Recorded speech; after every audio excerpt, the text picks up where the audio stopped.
আসসালামু আলাইকুম বন্ধুরা, আজকে সকাল থেকে ভিডিও শুরু করতেছি। সকালবেলা উঠে আগে আমি পটল ভর্তা করে নিচ্ছিলাম আমার জন্য, কারণ আমার শাশুড়ি যেহেতু এখন হাসপাতালে আছে, আমি আমার জন্য পটল ভর্তা করতেছি। আর এই ভর্তাটা কিন্তু আমি একজনের পেজে দেখছিলাম এইভাবে করতে, সে অন্যভাবে করছিল, কিন্তু আমি ওইভাবে করারই চেষ্টা করছি।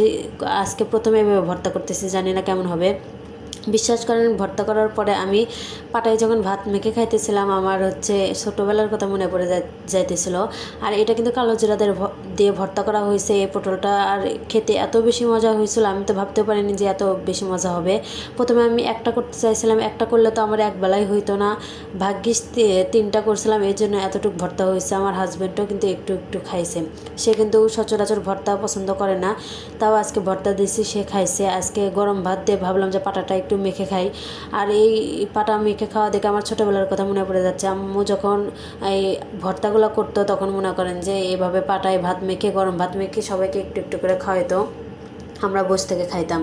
আর আজকে দেখেন এমন সময় এসে গেছে, আমি নিজেই ভর্তা করতেছি আর নিজে একা একা পাটায় বসে থেকে খাইতেছি, আমার সাথে খাওয়ার মতো কোনো মানুষই নেই। আমার মেয়েটা যদি বড় থাকতো, তাহলে হয়তো বা আমার মেয়েটা আমার সাথে বসে থেকে খাইতো। আর অনেক দিন পর দেখা যায় যখন বড় হয়ে যাইতো, হয়তো বা আমার মতনই এভাবে গল্প করতো যে পাটায় ভাত মাখে খাওয়ার কথা, মায়ের সাথে এভাবে খাইতাম, হয়তো বা এরকমভাবে গল্প করতো। কিন্তু আমার মেয়েটাই যেহেতু ছোট, তাকে রেখে আমি একা একা ভাত খাইতেছি, কেননা তার মধ্যে আমার অনেক বেশি ক্ষুধা লেগে গেছে। সকালবেলা এই কাজ করে আসছি, সেই খামারের কাজ করতে করতে যেহেতু 10টা বেজে যায়, তারপরে এসে রান্নাবান্না করে তারপরে খাওয়া লাগে, এর জন্য মনে করেন যে অনেক বেশি দেরি হয়ে যায়। তাই ভাবলাম যে আজকে পাটাটি একটু ভাত খেয়ে নিই, তাও একটু পেট ভরে যাবে নি, পরে আবার আমার হাজব্যান্ডের সাথে ভাত খাবো। আর এটা হচ্ছে আমার নানির বাড়ির ভিডিও। আমার নানিদের বাসার যে উঠান আছে, উঠানে দেখি যে আমার মামি এইভাবে ভুট্টার গাছ লাগাই রাখছে। ভুট্টার গাছগুলো বিশ্বাস করেন এত বেশি মাটি শক্ত, আর পানি দেওয়া নাই, তার মধ্যে কীভাবে বেঁচে আছে একমাত্র আল্লাহ ভালো জানে। আর এদিকে আমার নানির বাড়ির আশেপাশে গ্রাম, মানে আশেপাশে আমি ঘুরে ঘুরে দেখাইতেছিলাম আমার একটা আপুকে। আর তখন কিন্তু একটু একটু শীতকাল শেষের দিকে ছিল, এই জন্য কুয়াশাটা কিন্তু বোঝা যাইতেছিল। আর এই টাইমে আমরা নানি বাসায় আমার আপুদেরকে নিয়ে ঘুরতে গেছিলাম। আমাদের যে শহরে একটা আপুর সাথে পরিচয় হয়েছিল, তার মেয়ে, সে আন্টি, সবাই মিলে আমরা ঘুরতে গেছিলাম। আমরা এখন নানি বাড়ির পিছন দিয়ে হাঁটতেছিলাম, আর পুরা বাসাটা ঘুরে ঘুরে দেখাতেছিলাম। এই যে ওয়ালটা দেখতে পাচ্ছেন, এটা কিন্তু আমার নানিদের ওয়াল, পুরা কিন্তু ওয়াল করা, আমার নানির বাসার পুরা চারপাশ দিয়ে এভাবে ওয়াল করা। আর আজকে কিসের আয়োজন চলতেছে, আপনারা যারা আমার আগের ভিডিওগুলো দেখছেন, তারা অবশ্যই বুঝতে পারবেন যে এগুলো কিসের আয়োজন। এটা কিন্তু আমার বড় বোনের বিয়ের আয়োজন তখন হইতেছিল, তখন আমরা সবাই গ্রামের বাসায় গেছিলাম। আর এখানেই মনে করেন যে আম্মু আন্টি সবাই বাটাবাটি করতেছিল, আর এখানে সব রেডি করা আসলো মশলাগুলা, যাতে বাবুর্চি নিয়ে তাড়াতাড়ি রান্না করতে পারে। আর এখানে কিন্তু আমাদের উঠানের মধ্যেই এই চুলা খোঁড়া হয়েছিল, এখানে রান্না বান্না হইতেছিল। আর আমার নানির বাসা না এত বেশি জায়গা, ওখানে মনে করেন যে যদি 1000 মানুষও খাওয়ান যাইতো না, ভালো করে খাওয়ান যাইতো, অনেক বেশি জায়গা কিন্তু আমাদের নানির বাসার উঠানের মধ্যে, এত বেশি স্পেস আমার নানির বাসার। আর এরপরে আমি আমার হাজব্যান্ডের জন্য আজকে পাকনামি করে বললাম যে সিঙ্গারা বানাতে চাইলাম। আমি এখানে আটাটা আগে গুলে রাখছিলাম, জানি না এটা কিসের আটা ছিল, দেখেন এমনভাবে হয়ে গেছে, নরম হয়ে গেছে, আমি বুঝতে পারতেছিলাম না এটা যে সিঙ্গারা হবে কি হবে না। সিঙ্গারা বানাইতে গিয়ে আজকে ইতিহাস করে ফেললাম, কারণ আমি এর আগেও সিঙ্গারা বানাইছিলাম, এত বেশি সুন্দর হয়েছিল, কিন্তু এবারে সিঙ্গারা দেখে আমার নিজের হাসি পাইতেছিল যখন আমি বানাইতেছিলাম।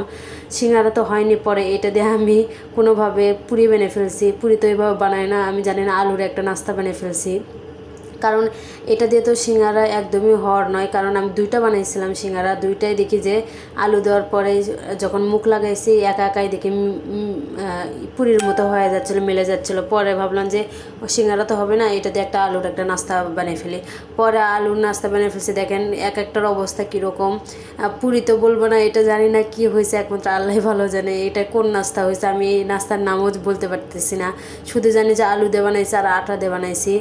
সিঙ্গারা বানাইতে গিয়ে আমার এই নাস্তাটা হয়ে গেছে। যাই হোক, সিঙ্গারা তো আর হলো না, পরে আমি এই নাস্তাটাই বানিয়ে ফেললাম সবার জন্য।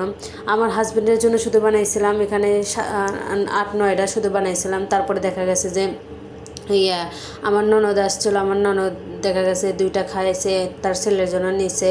তারপরে আমার ভাগে কিন্তু শুধু একটাই জুট ছিল, এই যে এখানে 5টার মধ্যে এখানে শুধু আমার ভাগে একটাই জুট ছিল। আর আমার হাজব্যান্ড, তারপরে আমার ননদ, তারপরে আমার বড় আম্মু, আমার শাশুড়ি সবাই খাইছে। পরে যে কয়টা হয়েছে সবারই একটা একটা করে হয়ে গেছে। আমার ননদ শুধু 2টা খাইছিল, তারপরে মনে করেন যে সবার ভাগে ভাগে একটাই হয়েছিল।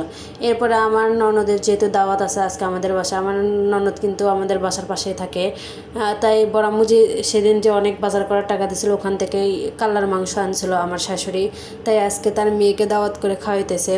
আজকে তার আমার ননদের হচ্ছে ভাগনারা আছে ওদেরকেও দাওয়াত দিছিল, এই জন্য মনে করেন যে এখানে সকালবেলা উঠেই আমার শাশুড়ি এই মাংসটা রান্না করে ফেলছে।